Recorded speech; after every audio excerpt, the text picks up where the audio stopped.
where you had the American states and territories.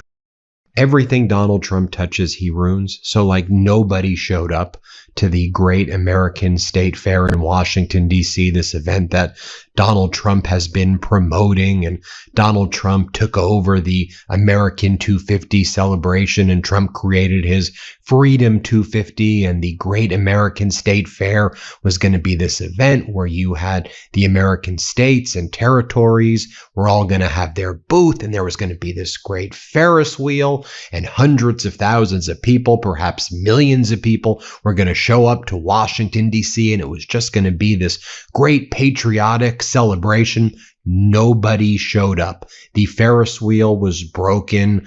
A lot of the air conditioning wasn't working. The lights were broken. Some of the states didn't even bother to show up or create booths or even send people. It was an utter disaster. I'll show you what went down. I mean, you can see here from some of the photographs that very little people even showed up. There were like tens of people maybe who showed up. Over here, as Molly Ploufkins puts it, the Trump regime put out a model of what they're going to say their Arc de Trump looks like. You know, how he's building this Trump arc in Washington, D.C. They have this like cardboard cutout, and you can see all of the people right there. I mean, there's literally like 9 people there. You can take a look here, as Joe Flood said. Here's a screenshot from the Chud live stream. I'm shocked at how few people are actually at the Trump State Fair. Here's another angle of the entrance. Like nobody's on the line to enter. As one account said, make sure to get to the Trump State Fair. I'll show you some B-roll here to avoid the massive lines to get in. There's like quite literally, there's like nobody there. There were like 11 people. Like 11 people showed up to this disastrous event. Here's the Ferris wheel right here. As CityCast DC says, oops, the much hyped Ferris wheel at the Great American State Fair is down. The operator told her it was due to generator issues and the engine overheating. Unclear when it will move again. It was down for hours. There was someone, as Amanda Moore shows, holding up an F Trump flag by the reflecting pool that has fencing around it and National Guard troops and deputized sheriffs who are there arresting people if you touch the pool. The day before, you can see how few people showed up to that Trump event, and we all showed you that footage now. Hat tip to Bulwark for capturing it as well, of all the people leaving in the middle of Donald Trump's speech. I think the estimates were there was about 1,000 people who showed up to the Trump speech 2 days ago, and most of the people walked out in the middle of the speech, although Donald Trump posted that there were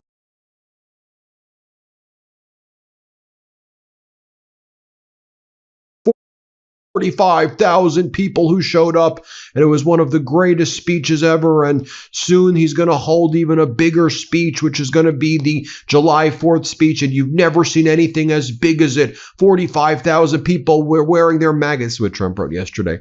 Last night's rally, 5,000 people. July 4th will be a step beyond anything you've ever seen. The military flyovers will be the best ever. Most planes, newest planes, fastest planes. I'll be there speaking about how great the country is. MAGA.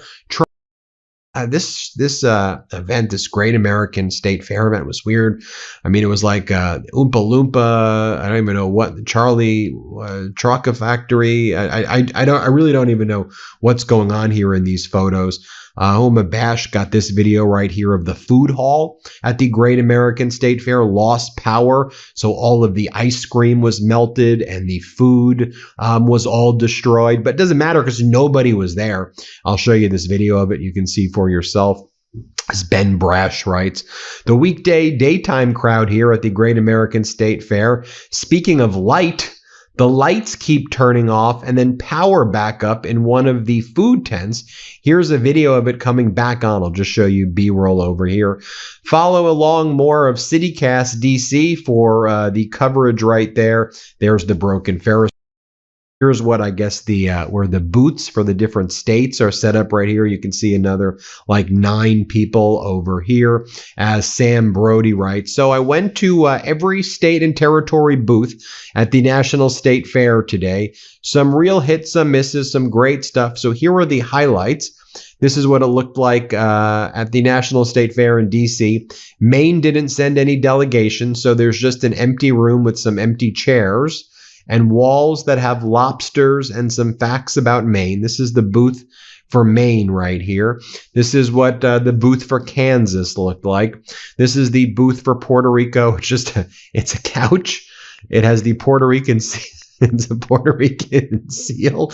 And then they have 2 bottles of rum that you're not allowed to drink. The fair included booths from all 56 states and territories.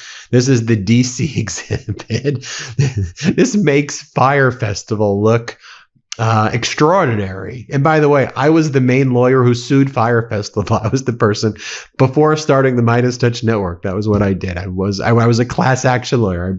I brought Fire Festival down and exposed Billy McFarland and the whole thing right there. But anyway, this looks worse than that. The fake cherry blossom tree and a mention of go-go and some DC facts. The DC exhibit is between the North Carolina Virginia exhibits right there. You see all of that right here. What else do we have? Oh, then you had, Donald Trump saying that these events are so big. And on July 4th, I'm going to have the biggest fireworks you've ever seen as well. You'll never see fireworks this big. Here, play this clip right here. Now I'll be very proudly speaking as we ring in our 250th year with the largest fireworks display in world history, 10 times larger than any that we've ever done in Washington or in the United States. So if you like fireworks. And then you had state regime media, which calls itself Fox, trying to act like this was like an incredible event. On the 5, Greg Gutfeld's like, Trump is literally Uncle Sam. He can't help it. He loves the country. These events are so good. Have you ever seen so much joy? So many people. Dude, there's like 9 people right now. Here, listen to what he says. Let's play it. People are not necessarily. I kind of almost agree with you in the sense that I don't think Trump can help himself being Uncle Sam. He literally is Uncle Sam, and he can't help it because he loves his country. Paul, we've talked about this. And then you had Jesse Waters bringing Kayleigh McEnany, and she's like, I'm excited. They're saying this is the greatest rally ever. And Jesse's like, but doesn't he say that in every rally? And Kayleigh's like, yeah, but this one, he's calling Chuck Schumer a velvet Palestinian ensemble. Here, play this clip. I think they would have been able to pull this off. There are 150 exhibits. It will be really cool. I'm very excited about tonight because Trump has said this is going to be the greatest rally he has ever done. And I've been to a lot of his rallies, but if he's saying this is the greatest rally he's ever done, I'm here for it. Doesn't he say that about every rally? He does, but I think this one there's something, he's in rare form when he's talking about sending Chuck Schumer I think a velvet Palestinian ensemble. He's in rare form. It's going to be Trump at his finest. All right, we'll see how it goes. Kayleigh, thank you. And then I showed you this clip before, but I'll just show it you one more time. Sean Duffy, the transportation secretary, he has a daughter who has Down syndrome. And so Valentina, she's on stage with him.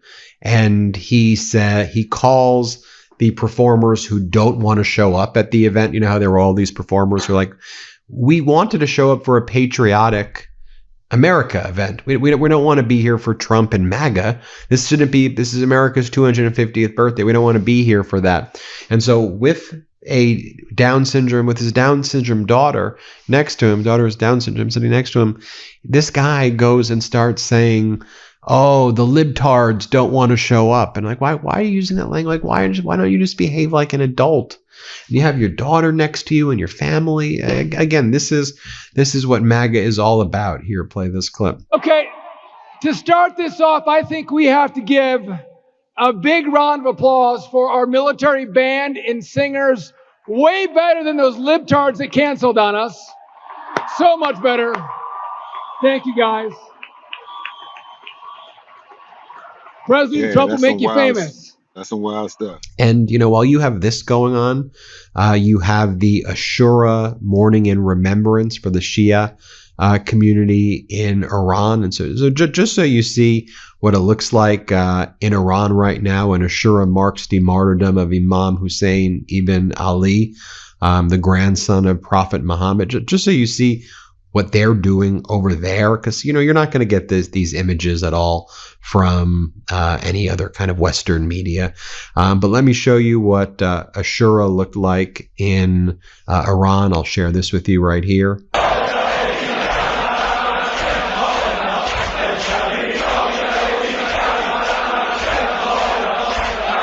Here's another video of what the Ashura remembrance ceremonies looked like in Iran, so you can see for yourself.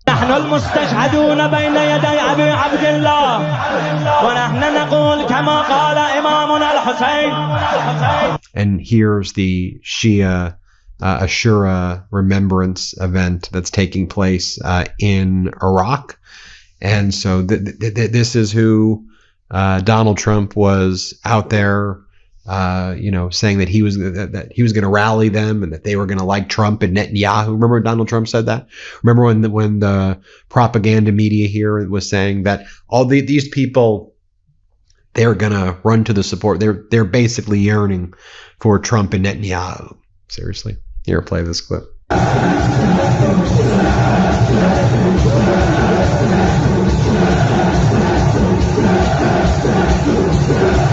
Now, you had Donald Trump's speech yesterday where Donald Trump was, again, it was just so utterly deranged. And here's what he had to say. Let me just show you this clip right here as well. Let's play this clip. So if you like your children, good. If you don't like your children, I would say leave the farm to somebody else. Does anybody here not like their children? Please raise your hand. Nobody. That's good. I've never, with all the times I've said that, I've never seen anybody raise their hand. Although there's some cases, I'm sure, where they don't. I mean, what did he even mean by that? Does anybody here not like your children raised? I mean, it's so clownish. And then he's like, can you turn off the noise? I don't like the noise. Here, play this clip. You today, did I make you satisfied? He's a good man. We've dealt successfully together for a long time. Oh, that's so much better without that noise. Thank you very much for turning that stupid machine off. And then he's like, we were once the laughing stock, and now we're no longer the laughing stock. Here, play. 2 years ago, we had a dead country. We were a dead country. We were a laughing stock all over the world. We had a man that couldn't walk down those 2 steps.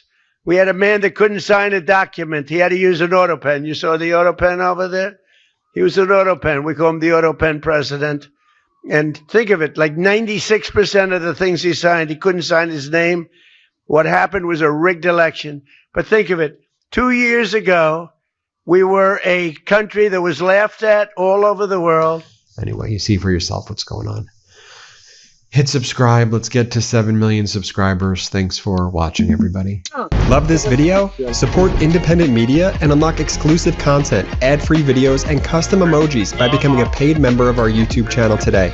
You can also gift memberships to others. Let's keep growing together.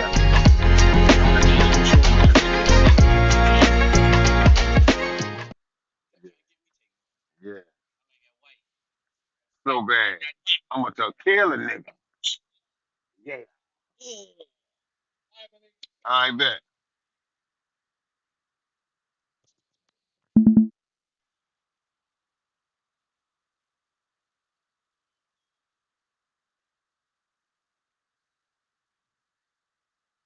That's the sound of an American oil company hard at work.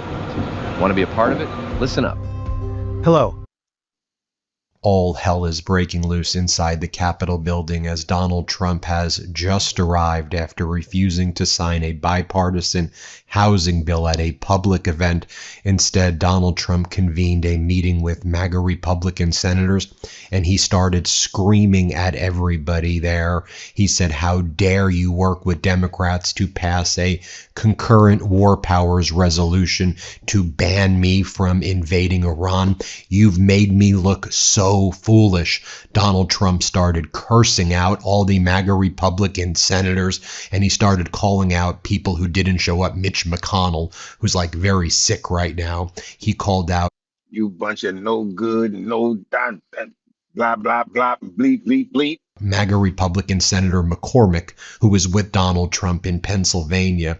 Apparently, you had Republican Senator Cassidy refusing to even refer to Donald Trump as president and saying, listen, brother, you just screwed the United States with how you've mishandled your catastrophic war in Iran, and your MOU is pathetic. You're a loser. And Donald Trump was screaming back at Senator Cassidy and saying, that's why you lost your job, and I'm going to go after anybody else here who dares challenge me. It was described by insiders, and Berger's Everett describes it as a total cluster, FUC, you know what I'm talking about right here, saying the Senate GOP meeting with Trump was not going well. It was a total cluster F. One person said Trump is mad about the War Powers resolution passing yesterday, and he and Senator Cassidy are going after each other. Let's talk.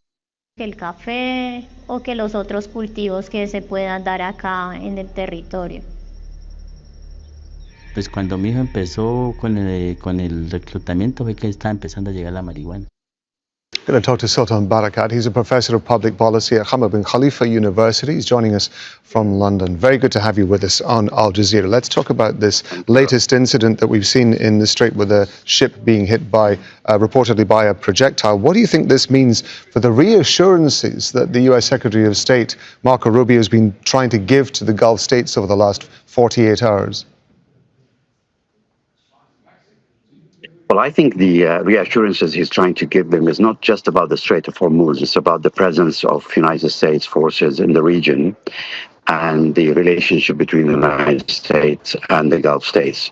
Because as you know, the MOU also referred to the withdrawal of U.S. forces. They didn't use the word withdrawal, they said removal of U.S. forces from proximity from Iran. So that would affect directly the security of the Gulf states. However, the incident that happened in terms of targeting one of the commercial vessels, the cargo vessel, that would probably raise concerns, not only across the Gulf states, but also internationally. The insurance companies, the shipping companies that have started to restore their traffic will be concerned about the overall security. Having said that, if you look again at the agreement, Iran has been indirectly given the authority first to remove all the obstacles, then to restore the traffic, and also to engage with Oman in direct talks about the future arrangements for the strait. So whether the United States admits to it or not, implicitly in what they've agreed to, they have really given Iran an incredible amount of authority over the strait. And I wasn't surprised that some parts of the Iranian very complex system is being used maybe to try and enforce that authority. And I think what they're trying to do now is to insist that all the traffic goes through the channel that they've declared, which they've declared as having been cleared in accordance with their MOU with the United States, and to push the commercial traffic away from the southern lane, which goes closer to Oman. And so far, as we've seen, very few ships actually use the central lane, which was the traditional customary lane to use across the strait. So it's a play of power at this stage, and it's probably Iran's opportunity, particularly in the first 30 days until the U.S. meets other obligations in the. Definitely, man. Smash that like button, double tap that screen. Need your likes. We build it from ground zero up to monetize. Let's get it. 60-day agreement to try and impose its authority and assert its presence over the strait. It's worth pointing out, and you referred to it just a moment ago, that there is this complexity over who has control of what part of the Strait of Hormuz. Marco Rubio says, as far as the U.S. is concerned, that the strait is international waters and therefore there should be freedom of movement. But maritime law does say, yes, there should be freedom of access back and forth through the strait, but the bulk of the strait is in the regional waters of Iran and Oman, and that, as you were referring to, does complicate things. Does that make it difficult, do you think, for the U.S. to press its case when it comes to getting that clarification with regards to the Strait of Hormuz in the broader terms of the Memorandum of Understanding? Yes. I mean, there are two things that make it more difficult for the U.S. The first one is the basic law aspect, in that the U.S. has not actually verified or ratified the United Nations Convention on the Law of Sea, as Iran. I mean, Iran and the United States, both of them have not actually ratified that law. Both are referring to it without being committed to it, in a sense.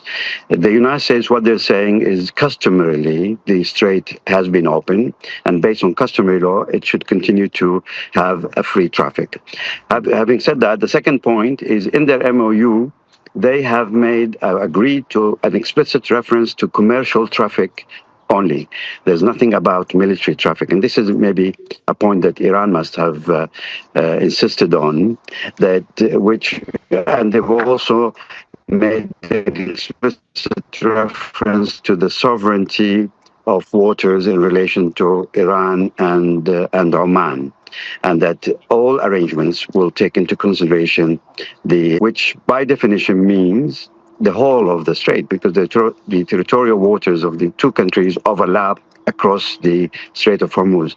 So I think the United States is trying now maybe to play back a little bit around the issues, but what they've agreed to, if you look at it from an Iranian perspective, is probably in Iran's interest, and the Iranians see themselves as going ahead implementing what they've committed to.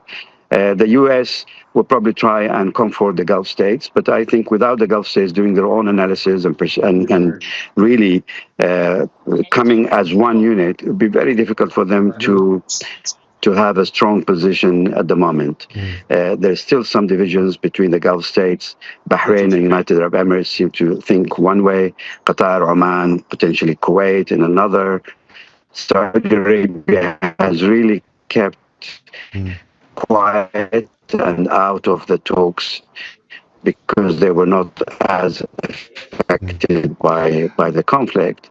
But ultimately, they really need to come together as one unit. Otherwise, I think the train will pass and there will be too late for them. Sultan Barakat, we're beginning to get a little bit of breakup on your line there, but I think we got the bulk of what you were telling us, and we're very grateful to you for taking the time to give us the benefit of that analysis. Sultan Barakat, they're Professor of Public Policy, Hamad bin Khalifa University. Thank you very much indeed. Send professional invoices and get paid faster, all with the QuickBooks mobile app. Easily create and send invoices. Know when they've been viewed and get notified when you're paid. Anytime, anywhere, right from the QuickBooks mobile app.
Still in this video, I tell you how Trump just lost Tennessee. Yeah! Okay, they've been doing some really ugly stuff, but you're going to feel it.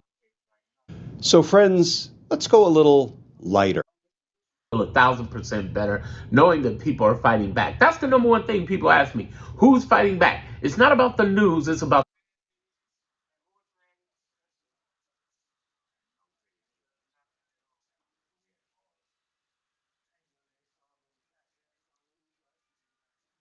the context as it relates to liberals, as it relates to people who are against Trump. That's what this channel is about. If you're not about that, go elsewhere. Now, here's the deal. First of all, Tennessee's doing some real heinous shit to disabled kids that are immigrants. Disabled kids who need special needs through their families are getting help, and the state of Tennessee Health Department is reporting them to immigration. DHS, Department of Homeland Security, ICE. And What a judge and a chancellor has done is said, no. You know, Chancellor Molsky said, no, we're just not going to do that. The judge has blocked it and done a restraining order against doing that, citing, and the people who reported were actual physicians. They put their lives, literally their lives and livelihoods on the line reporting it, because they're like, no way in the world you're supposed to be doing this. And they stood up. They're people, understand, I'm going to get to that in a minute. Here's the thing. Physicians, there were 3 of them who reported it and trying to save these kids because they're disabled. Who cares whether they're immigrants or not? They're disabled children, and you're trying to take disabled children and put them away. That's the horrible part. Here's the good news I want you to understand.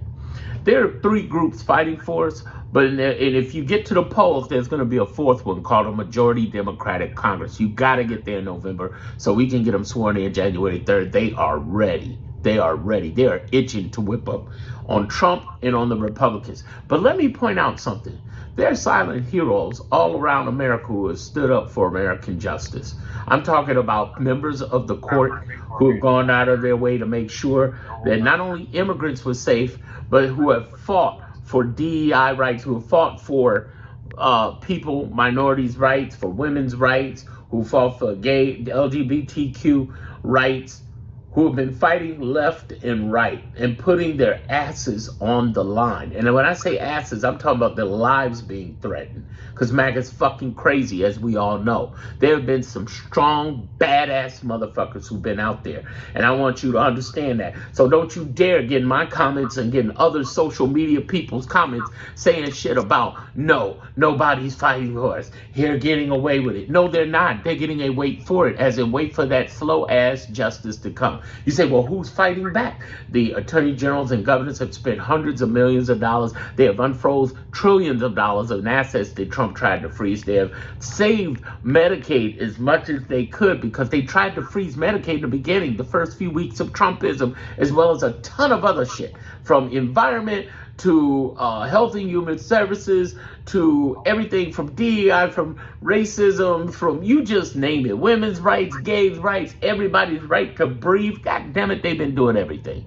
They have been the real Democratic leadership, not Congress. But like I said, we get to the polls, we're going to have some real Democratic leadership coming at that ass. There'll be a 4th group coming.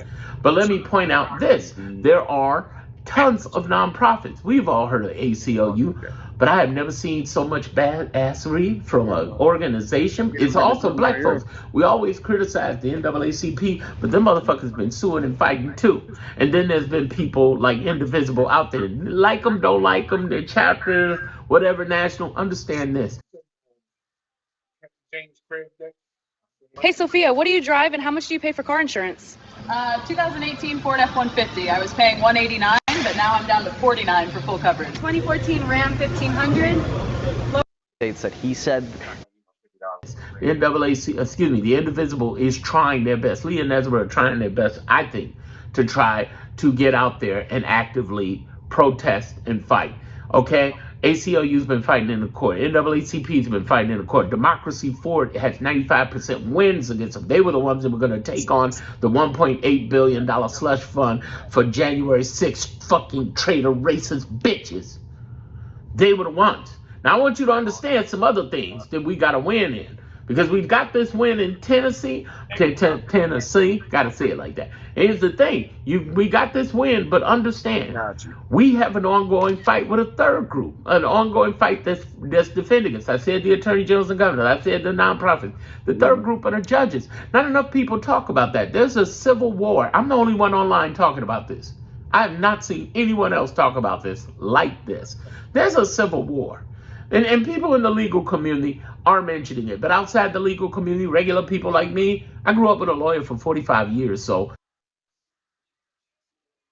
that's as close as I come to knowing any kind of law or understanding, practicing, as well as any research that I do, because I've been involved with this since Kamala Harris's campaign in 1924. That's funny. Here's the thing. I want you to understand. I'm the only person talking about a civil war consistently like this in the judicial branch. The lower branches, which handle 99% of the cases, that's good news because we're winning by 80% in those cases in the appeals. But then the Supreme Court comes out, them some crazy motherfuckers. 6 of them 9 motherfuckers is out their fucking mind. And they're ruling, but they're not gonna even have any more. Hey, Pitch, I'm gonna be live a little bit later. I definitely send you a notification. I'm about to sign off from that work. Than 60, 70 cases this year. There are thousands of cases